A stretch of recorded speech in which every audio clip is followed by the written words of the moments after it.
Click the first link in the description and watch the free healing presentation, where you will learn how to truly heal from the root and finally stop piecing your healing together in fragments. This will show you the complete path to heal fully, gently, and deeply from A to Z. The day a life changes almost never announces itself. There is no thunder, there is no sign in the sky, nobody hands you a certificate. It is usually an ordinary Tuesday, and you are usually tired, and the only thing that happens is that something inside you quietly says yes. That is it. That is the whole event. And the strange part is that you will not know it mattered until much later, when you look back from somewhere you never expected to be standing, and you realize that everything traces back to a moment you very nearly did not notice. Let me ask you something before we go any further. Where were you 1 year ago today? Not where you were living, not what you were doing for work. I mean, who were you? What were you carrying around with you? What was the worry that woke you at 3 in the morning and would not let you go back to sleep? What was the conversation you kept meaning to have and kept not having? What was the thing you promised yourself you would deal with once things settled down a little? Sit with that for a moment. Actually picture that person. Picture where they were sitting. Picture what their face looked like in the mirror. And now the harder question, what has actually changed? Not what has happened to you. Things always happen to us. The seasons turn, people came and went, there were good weeks and difficult weeks. I am not asking what happened. I am asking what changed. If your answer is honestly not very much, then I want you to hear something, and I want you to hear it with absolutely no shame attached to it at all. It is not because you did not try hard enough. It is not because you are not strong enough or disciplined enough or good enough. It is not because other people have something you do not have. And it is certainly not because you are the one person alive for whom this does not work. It is because nothing outside of you can change until something inside of you does. That is the whole thing. That is the entire secret. And it is not really a secret at all, because you have heard it before. You have probably heard it many times. But hearing something and letting it inside are two very different experiences, and I would like this to be the time it gets inside. A new year will not do it, a new job will not do it, a new relationship, a new city, a new apartment, a new body, a new beginning that arrives conveniently on a calendar. None of it will do it. I am not saying those things are not lovely. Some of them are wonderful. But you have taken yourself with you every single time, and you always will. Wherever you go, there you are, with all your thoughts and all your beliefs and all your old familiar ways of interpreting what happens to you. You cannot outrun the inside of your own head by rearranging the furniture of your life. So I am not going to give you a plan today. There are enough plans in the world. You have probably downloaded several of them. Some of you have entire notebooks full of plans, and the notebooks are beautiful and the plans are excellent, and nothing has happened. Over the next little while, I am going to walk you toward a decision instead. One decision, not 12, not a system, one. And then I am going to show you exactly what to do with that decision every day for the next year. It will take about 4 minutes a day. I am serious about that. 4 minutes. Because 365 days from now, you will be standing somewhere and you will be someone. That is not in question. Time is going to pass, regardless of what either of us does about it. The year is coming whether you participate in it or not. The only thing in question is whether, when you arrive there, you will look back at this ordinary day and remember that this was the day you decided. Let us begin. I want to talk first about why resolutions fail. Not to be discouraging, not to make you feel worse about the ones that did not last. I want to talk about it because once you genuinely understand the mechanism, you stop repeating it, and most people have never had it explained to them clearly even once. Years ago, I was sitting in a church on New Year's Day, and the minister said something that stayed with me for the rest of my life. He said, "The new year's not going to change you. Just because a calendar turned over, nothing in your life is going to be any different. The only way anything is ever going to change is if you are willing to go within and make the change yourself. And I remember thinking, yes, that is it. That is exactly it. Because look at what we do every year. Millions of people sit down and write out what they want. They mean it. That is the part I want you to understand. They are not being lazy or insincere. Some of them mean it desperately. Some of them are writing it down with tears in their eyes because they cannot take another year like the last one. And by February, it is gone. Not because they were weak, because wanting something and deciding something are two completely different acts, and most of us have never once in our lives performed the second one. Wanting is passive. Wanting is a feeling that arrives on its own and sits in your chest. You do not have to do anything to want. You have wanted things all your life effortlessly, and you have got very good at it. Deciding is different. Deciding is something you do. It has a moment attached to it, and after that moment, something is genuinely different, even if nobody else can see it yet. Now, here is the first place it goes wrong, and this is very practical. So pay attention to this one. Listen to how we phrase our resolutions. I am not going to eat that anymore. I am not going to lose my temper with my children. I am not going to let people treat me that way. I am not going to smoke another cigarette. I am not going to waste another year. Every single one of those is a no. And here is the difficulty. Your subconscious mind cannot follow a no. It simply does not have a category for absence. It cannot picture the thing that is not there. Tell it what not to do, and all it actually hears is the thing itself, repeated over and over, all day long, in your own voice. Think about it plainly. If I say to you, do not think about a red door, what just happened? There it is, the door. You did not choose it. You could not help it. So when you spend a year telling yourself, I am not going to smoke, what have you actually done? You have spent a year thinking about cigarettes more than you ever did before. You have rehearsed precisely the thing you were trying to leave behind. And then you conclude that you have no willpower, when in fact your mind was doing exactly what minds do, obediently and efficiently. So we turn it around. Instead of, I am not going to smoke another cigarette, you say, all desire for cigarettes has left me, and I am free. Do you feel the difference in your body when you hear those two sentences? One is a fence, the other is a direction, and the mind will always, always follow a direction. This is why I ask people to phrase everything positively, not because negativity is impolite, but because negativity does not work as an instruction. It is like handing somebody a map with all the roads crossed out and expecting them to find the house. But the wording is not the deepest part of this. The wording is the technique. Here is the deeper part. Ask yourself, and be very honest, because nobody else is listening to your answer. Do I actually want to change? Not, would I like my circumstances to be better? Of course you would. Everybody would. I mean, am I willing to be a different person than the one I have been? Because there is a strange comfort in the complaint. I want to say this gently, because it is not a criticism. It is just something true that most people never look at directly. There is an identity inside a complaint. If you have been the person who is exhausted, the person who is stuck, the person nobody appreciates, the person who does everything for everyone and never gets a thing back, the person who never catches a break, and you have been that person long enough, then the complaint has become a place where people know how to find you. You know what to say at dinner. You know how the conversation goes. You know what the sympathy feels like when it arrives. And getting well means losing somebody you know how to be. I know this because I lived it. For years I was a complainer. I was full of self-pity, and if I am completely honest with you, I loved it. I loved sitting down in the pit. It was familiar down there. It was almost cozy.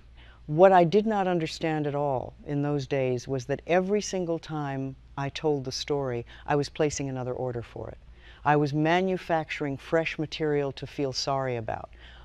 My life kept obligingly providing me with more evidence, and I kept saying, you see, this always happens to me, and I never once noticed who was doing the ordering. So sit with the question honestly. Do you want to keep talking about what is not in your life, or do you actually want a different life? Both are allowed. I mean that.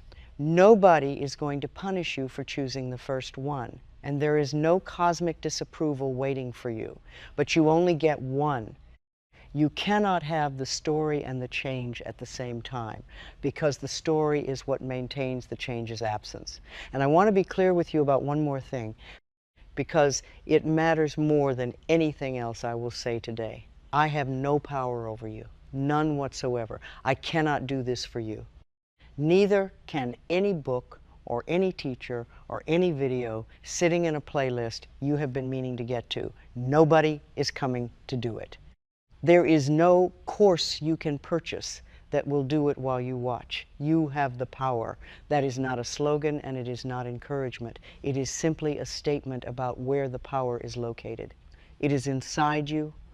It has never been anywhere else, not for one moment of your life, and it is not going to move somewhere more convenient, which is either the most frustrating sentence in the world or the most liberating one, depending entirely on what you decide to do in the next few minutes. So say this with me now, not as a promise, not as a performance. Nobody is grading you, just as an opening. I am willing to change. Say it again, and this time notice what your mind does with it. Notice if anything argues. I am willing to change. Now, some of you felt something tighten when you said that. Some of you heard a small, dry voice underneath it saying, oh, you have said that before. Good. Hold on to that voice. Do not push it away. We are going to come back for it. And when we do, I am going to show you that it is the single most useful thing that will happen to you today. But first, there is a reason you keep postponing this, and it has nothing to do with laziness.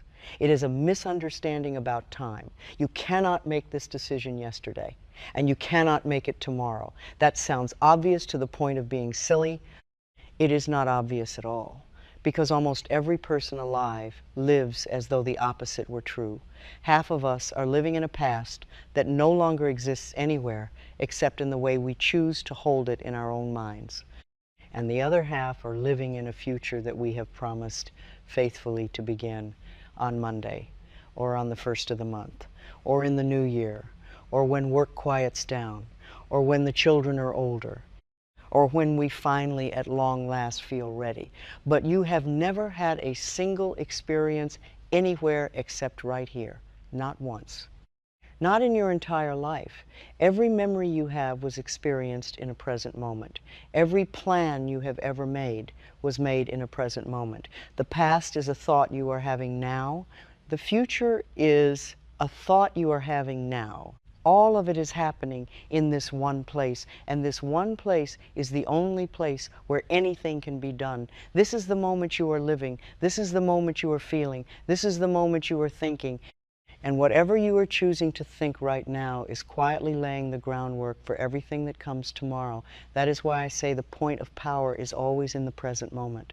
Not because it is a pretty phrase to put on a card, because it is a literal description of the only place where any of us has ever had leverage. Now let me say something about the past, because I know some of you are carrying a great deal of it. And some of you have been carrying it for decades. Everything you have experienced in your life up until this moment came out of the thoughts and beliefs you were holding before it. Now, I want to be careful here, because that sentence can be used as a weapon, and people do use it that way, against themselves, all the time. Please do not do that. It is not an accusation, and it does not mean anybody deserved what happened to them. It means that the way you interpreted your life, the conclusions you drew about yourself, the rules you wrote about how things always go for you, those conclusions have been shaping what you have been able to see and choose ever since. And here is the thing about those conclusions. You made them with the awareness you had at the time. Usually you made them when you were very young, in circumstances you did not choose, using information given to you by people who were themselves confused. You did the best you knew how with what you understood. Nobody in history has ever done better than the awareness they had. So do not look back at your life with shame. Please, look back at it as part of the richness and the fullness of who you have become. Without every bit of it, including the parts you would erase if you could, you would not be here, listening to this, ready for something different. Release the past in love. Be grateful that it delivered you here, to this awareness, on this day. The year behind you was not wasted. It was tuition. Expensive, perhaps, painful in places, but it bought you something. And what it bought you is the person sitting there right now who is finally genuinely tired of the same year repeating. That tiredness is not a symptom. It is a doorway. Now let me tell you something that changes everything, if you will actually take it in. Your mind is not in charge of you. You are in charge of your mind. I know it does not feel that way. It feels as though the thoughts simply arrive uninvited, fully formed, and all you can do is sit there and receive them like weather. You did not ask for the 3 in the morning thought. You did not request the memory that ambushed you in the supermarket, but you can stop thinking an old thought. You have done it many times, and I can prove it to you. Think about how quickly you can dismiss a compliment.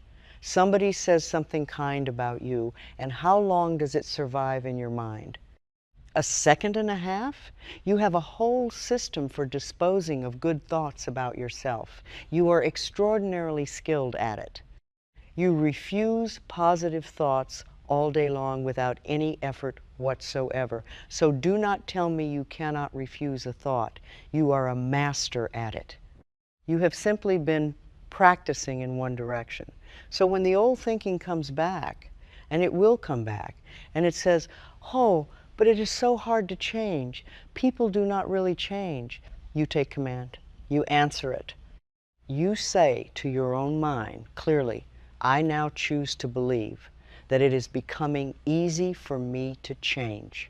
You may have to have that conversation with yourself several times before your mind is convinced that you mean it. Have it several times. It is your mind. You are permitted to speak in your own house. And here is what I want you to notice about the timing of all this. You cannot do this work yesterday. Yesterday is finished, and no amount of reviewing it will edit a single line. You cannot do it tomorrow either. And this is the one that really has us, because tomorrow feels so available. Tomorrow feels like a place we could go.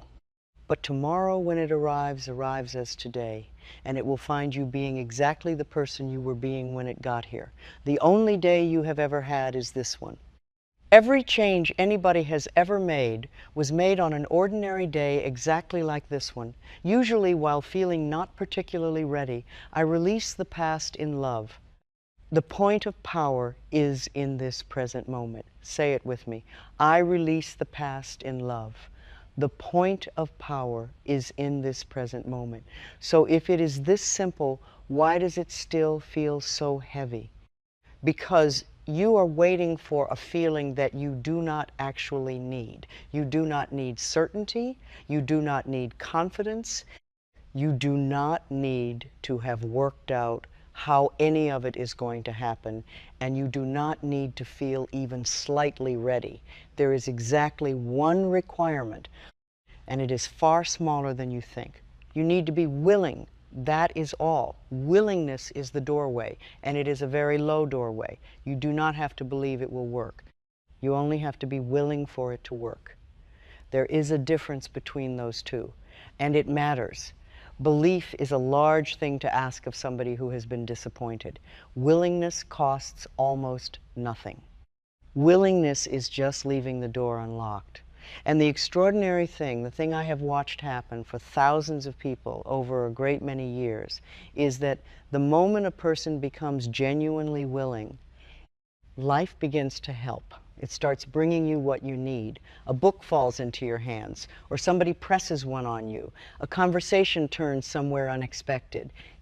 A friend makes a passing offhand remark that lands in you like a stone dropped into still water, and they have no idea they said anything important. A teacher appears, and very often not the sort of teacher you were expecting. Sometimes the teacher is a difficult person. Sometimes the teacher is an illness. Sometimes the teacher is a door closing that you had been holding open with both hands. I am not going to explain to you how that works. I have my own understanding of it, and you will have yours. But I will tell you that it is remarkably consistent, and that the timing of it has stopped surprising me. I remember when I first heard the idea that I could change my life by changing my thinking, it was a revolutionary thought to me. I did not understand it.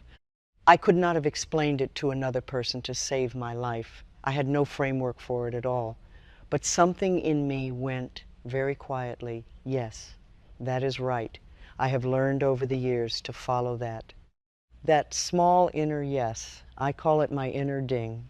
And even when the choice it points to looks strange from the outside, even when it makes no practical sense, when that sound goes off inside me, I know it is right for me. You have that too. Everyone does. We simply stop listening to it very early, usually because somebody told us we were being silly, and then we spend the next 40 years asking other people what we already knew. Every time you say, I do not know, you shut a door on your own inner wisdom, and you say it constantly. I do not know what I want. I do not know what to do. I do not know if I can. Notice how often that phrase comes out of you today, and then notice that underneath it, most of the time, there is an answer you are simply not comfortable saying out loud yet. So let me ask you 3 questions. Do not answer them quickly. Let each one sit in you for a moment before you move to the next. The first one, what would you like to let go of this year that you clung to so tightly last year? Something came to mind immediately, did it not? It usually does. It is often a resentment. Sometimes it is a role. Sometimes it is a person, and you feel disloyal even thinking it. The second question, what would you like to change in your life? And be specific if you can. Not, I want to be happier. What would actually be different on a Wednesday morning? And now the third question. This is the real one, and the other 2 are only preparation for it. Are you willing to do it? Not, do you want the result? Everybody wants the result. Are you willing to do the work involved, which will be undramatic and repetitive and largely invisible to everyone around you? Now, do not make it enormous. This is exactly where people defeat themselves before they have begun. Somebody decides to change their life, and immediately the plan involves waking at 5 in the morning and a complete new diet, and journaling, and meditation, and reading a book a week, and never being irritable again. And they sustain it for 9 days, and then one Tuesday goes badly, and the whole edifice collapses. And now they have fresh evidence that they cannot do it. So think of change as an internal house cleaning instead.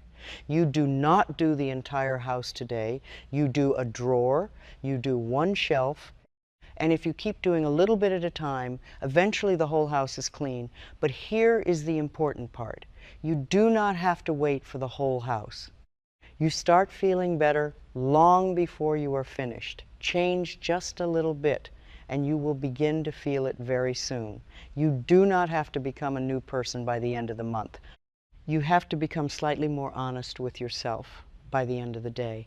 And there is something else I want to say about willingness, because people misunderstand what it means when things do not shift immediately. Knowing something and doing it are 2 separate steps. I have had people come up to me at lectures and say, oh, I know all of this. I have read all the books. And I always ask the same question in return. Are you doing it? because there is a great deal of comfort in knowing. Knowing feels like progress. You can spend a decade knowing and collect a very impressive shelf of books and have excellent conversations about all of it and change nothing whatsoever. So this is the moment where knowing has to turn into something smaller and much less interesting. A daily practice that nobody will applaud. Say these with me now. I am willing to change. In the infinity of life where I am, all is perfect, whole, and complete. I am willing to change, and I am willing to let it be easy. Now, a warning, and I give it in advance deliberately. Once you say yes, the first thing that shows up is usually not results. Sometimes conditions get worse before they get better. I want you to know this ahead of time, because this is precisely where most people quit. And the tragedy is that they quit at the exact moment the thing was beginning to work. When you start this, you are not building something new on empty ground. You are untangling something old. And when you pull on a knot, the very first thing that happens is that it looks worse than it did before you touched it. Old feelings come up, memories arrive uninvited, often out of order, often in the middle of something else entirely. Situations that were quietly wrong for you become loudly wrong because you have stopped anesthetizing yourself against them. People who were comfortable with the old you begin to behave oddly. Sometimes a relationship that was being held together by your silence starts to come apart, and it feels like your fault, and it is not your fault. It is simply what happens when one person stops pretending. That is not failure. That is the old threads untangling. Flow with it. Do not panic and decide it is not working. Keep planting.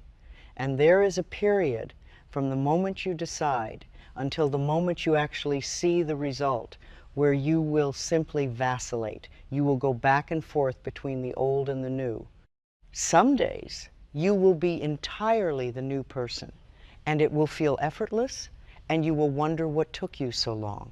And then a Thursday will happen, and somebody will say something in a particular tone of voice, and you will be exactly who you have always been, saying exactly what you have always said, watching yourself do it.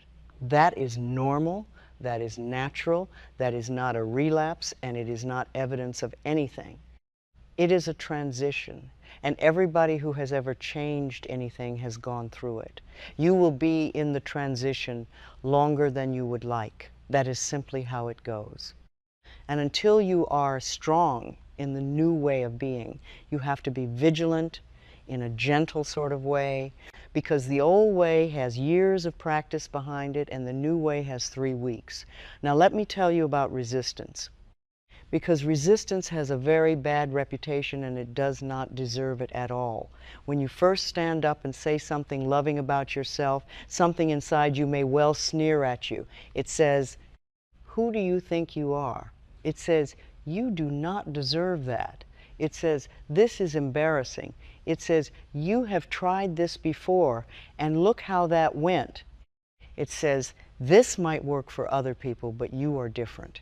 And you know why you are different." Most people hear that voice and conclude that the whole thing is nonsense, and they stop. But listen to me carefully now, because this is one of the most useful things I know. That objection is the single most valuable thing that has happened to you all week, because you cannot change what you cannot see. And that voice has just shown you, in plain language, exactly what has been running your life from underneath the whole time. It has been operating in the dark for years, making your decisions, choosing your relationships, setting your ceiling, and you just turned the light on and caught it talking. It is not an obstacle. It is a diagnosis delivered free of charge. So do not argue with it, and do not obey it. Convert it. Whatever it said, write down the opposite, and that becomes your work. If it said you do not deserve good things, then your line is this: I now deserve all good, and I allow good experiences to fill my life. And you say that one until it stops feeling like a lie, and it will stop, though not on the first day. Resistance is not the wall. Resistance is the first step of change. When you feel it, you are not off the path. You are exactly on it. And I will tell you something else about fear, since we are here, because most resistance is fear wearing a costume. Fear is a lack of trust. That is really all it is. We do not trust ourselves, and so we do not trust life, and so we feel we must personally control every single thing from the physical level, and of course we cannot, and so we are frightened all the time. It could not work any other way. When a fearful thought comes up, try something with me. Do not fight it. Say to it, I know you are trying to protect me. I appreciate that you want to help. Thank you. Because it is trying to protect you. That is its entire job. It is old and it is out of date, and it is using information from a situation that ended 20 years ago, but it is not your enemy. Think of your fears the way you think of images on a cinema screen. What you are watching is not actually in the room. It is frames of light moving very fast, and they will pass as quickly as they came, unless you insist on holding on to them and running them again. And one more thing, because you are going to need it, you are going to make mistakes, you will have days you handle badly. You will say the thing you promised yourself you would not say, and you will hear it coming out of your mouth, and you will not be able to stop it. Do not punish yourself. Mistakes are stepping stones. They are teachers, and they are valuable precisely because they show you something you could not see from where you were standing. If you are willing to learn from it, a mistake moves you forward. That is not a consolation prize. It is a fact about how learning works. So praise yourself for every small step forward, every single one, including the ones that seem too small to count. And if you beat yourself up for the step backward, change becomes an oppressive, punishing thing, and nobody continues doing something that punishes them. Nobody. You will quit, and you will call it a lack of discipline, and it will actually have been self-cruelty. Be gentle with yourself. You are not being graded. There is no examiner. Which brings us to the one practice I have given to nearly everybody who ever asked me where to begin. A decision that never becomes a daily practice was never a decision at all. It was a mood. Moods are lovely. You can have a magnificent one while watching something like this. Your chest gets warm and everything seems possible, and you think, yes, this time. And then the mood ends, because moods always end. And nothing remains except a vague memory of having felt hopeful once. So here is the practice. It costs nothing. It takes about 2 minutes. And it is more confronting than anything else I could possibly ask of you. Go to the mirror. In the morning, before the day gets hold of you, before the telephone and the messages and everybody else's requirements, look at yourself and say this: I love you. What can I do for you today? How can I make you happy today? And then listen. Actually listen. Not as a formality. Wait for an answer. You may not hear anything at first, and that is perfectly all right. You have spent years scolding yourself in that mirror. You have used it primarily as an instrument of criticism. It takes a little while for a person to believe that the tone has genuinely changed, and there is a part of you that has learned to brace when you approach. Be patient with that part. It has good reasons.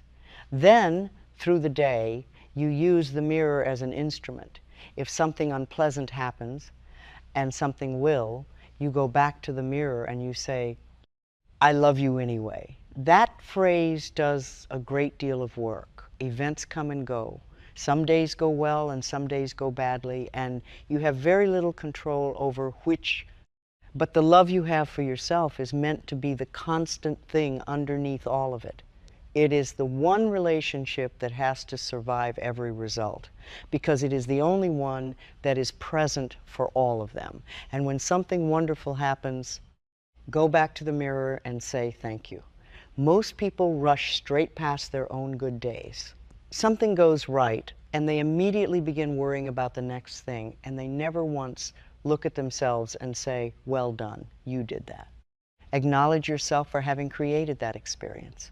If you are willing to take responsibility for the difficult things you have created, you must also take the credit for the good ones.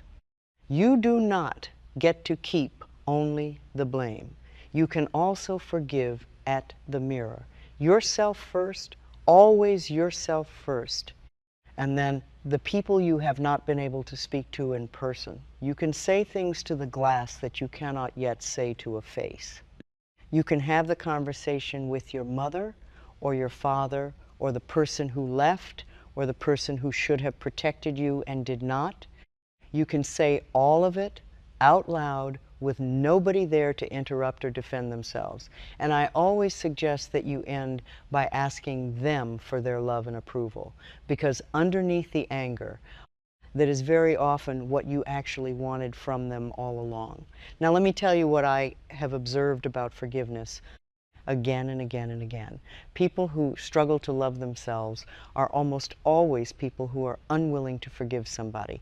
Those two things travel together so reliably that when somebody tells me they cannot get anywhere with self-love, I have learned to ask who they are refusing to release. Not forgiving keeps that particular door shut. And when you refuse to let go, you bind yourself to the past. And if you are living in the past, you cannot live in the present. And if you are not living in the present, then I would like somebody to explain to me how exactly you plan to build a future. Old rubbish from the past simply creates more rubbish for the future. It is not sentimental, it is mechanical. And I want to be clear about what forgiveness is not, because people resist this word for very good reasons. Forgiving somebody does not mean what they did was acceptable. It does not mean you have to see them or speak to them or let them near you ever again. It does not mean you were wrong to be hurt.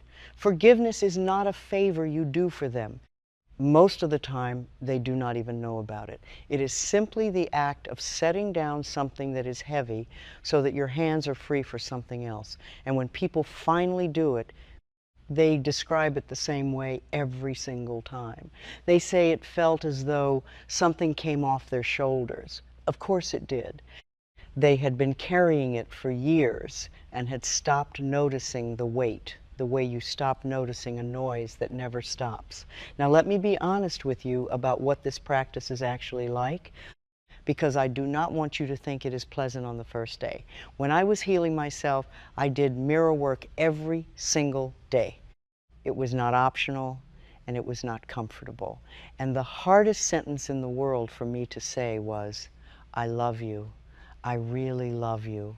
It took a great many tears and a great deal of breathing to get through it. But I would stand there and my throat would close. But when I finally did get through it, it was like taking a quantum leap. Something moved that had not moved in 40 years. I was doing a great many things in that period. I changed how I ate. I worked with a teacher. I went to a therapist who let me express anger I had never once been permitted to express, and I spent a long time beating pillows and shouting, and it was wonderful because nobody in my entire childhood had ever given me permission to be angry out loud. I do not know which of those things did it, possibly all of them. What I do know is that I was relentlessly consistent, and that I did it during all my waking hours, and that I thanked myself every night before I slept for the work I had done that day, and thanked my body every morning for the work it had done while I was sleeping. Consistency was the active ingredient, not intensity, consistency. And you may find when you look at yourself in that mirror and say those words that something very young inside you answers. It says, where have you been all this time? I have been waiting for you to notice me. If that happens, do not be frightened by it, and please do not stop. That is not a malfunction. That is the entire point. Something in you has been waiting a very long while for you to come back for it, and it is not angry, it is relieved. Waves of sadness may come up, because you have been rejecting that part of yourself for a long time. Let them come. They are not a sign that this is going badly. They are a sign that something frozen is thawing. and thawing is wet and uncomfortable and temporary. So here are the words. Say them with me, and if your voice does something strange, that is information, not failure. I love and approve of myself. Again, I love and approve of myself. And once more, and this time, see if you can mean about 10% of it. I love and approve of myself. 10% is enough to begin. 10% repeated daily becomes a great deal more than 100% felt once. And do not wait until you have got everything right before you start. That is the trap that catches more people than any other. Dissatisfaction with yourself is a habit, and habits do not dissolve because circumstances improve. If you cannot approve of yourself now, then when the good thing finally arrives, you will not be able to enjoy it either, because the machinery that finds fault will still be running, and it will simply find fault with the good thing. Love yourself now, not when you have fixed it. Now, as you are, mid-repair. Do that once and nothing happens. Do it for a year and you will not recognize your life. Let me tell you exactly why. Think of your thoughts as drops of water. One thought is one drop. It means almost nothing. You can dismiss it entirely, and you should. A single thought has no power over anybody. But you do not think a thought once. You think it again and again and again for years, usually in the same words, usually in the same tone of voice, and very often in somebody else's voice that you absorbed before you were 7. And drop by drop, first there is a stain, then a small puddle, then a pond, then a lake, and eventually there is an entire ocean. You have already built one. Everybody listening to this has already built one. That is not in question, and it is not a criticism. The only question worth asking is what kind of ocean it is. Is it polluted and toxic and unfit to swim in, or is it clear and blue and inviting, and would you actually want to get into it?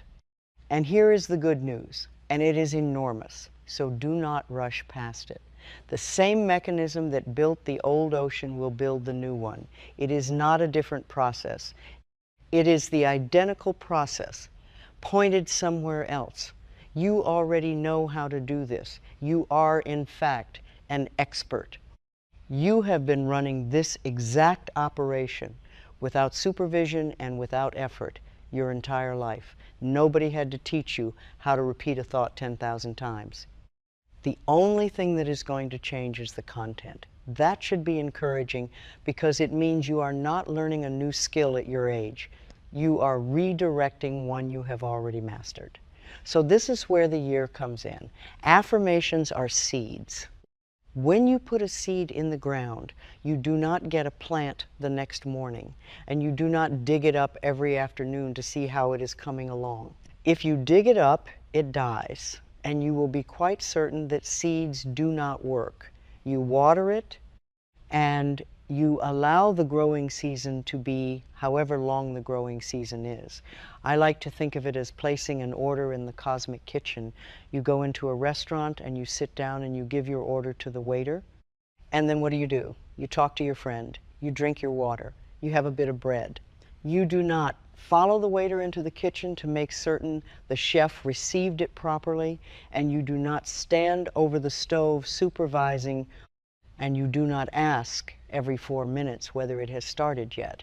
You assume that it is being prepared, it is on order, it is happening.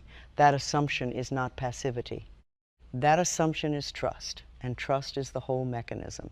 And if what eventually arrives is not what you asked for, you are perfectly entitled to send it back and order again, more clearly this time. Perhaps you were not clear in your ordering. Perhaps you ordered while apologizing for taking up space, which many of us do, but most people never get that far, because most people say an affirmation 3 times, feel faintly ridiculous, and announce with great confidence that it does not work. 3 times against 30 years of the opposite. And then they wonder why the 30 years is winning. You have to give yourself time to practice. Change requires action, and action requires repetition, and repetition is boring. That is the actual obstacle, not difficulty, boredom. And I will tell you what counts most, which almost nobody expects. It is what you do after you say the affirmation that counts most. The words are not magic. The words are an instruction to yourself about who you are going to be for the next few hours. If you say, I deserve good things, and then you spend the afternoon accepting treatment you know is not right, the afternoon is louder than the sentence. So let me give you the smallest possible version of a year. Small enough that you can never reasonably claim you did not have the time, because you will try one mirror moment in the morning, 2 minutes before the telephone. One affirmation during the day which you say whenever the old thought turns up, not on a schedule, simply whenever the old thought arrives, you answer it. The old thought is your reminder. It becomes useful. And one kindness toward yourself before you sleep. It can be as small as thanking your own body for having carried you through the day, which it did, without being asked and without any thanks so far. That is the entire program. 4 minutes, 365 days of 4 minutes. That is roughly 24 hours across a whole year. One day, you are being asked for 1 day out of 365 in exchange for the other 364 being different. And you will miss some. That is expected, and it does not matter in the slightest. This is not a chain you break. Missing a Tuesday does not undo March. You simply begin again on Wednesday, without commentary, without making it mean anything about your character. Say these with me now. I trust the process of life. All I need is always taken care of. I am safe. And this one, which I want you to keep for the difficult weeks, I am willing to change. And every day it becomes easier. So let us go there now. 1 year from today, I would like you to get comfortable now, and I would like you to breathe. Take a slow breath in and let it go. And another one, and as you breathe out, let your shoulders come down from around your ears, where they have probably been living for some time. There is nowhere you need to be for the next few minutes. Nothing is going to happen while you are here. Everything that is waiting for you will still be waiting, and it will manage without you for a little while longer.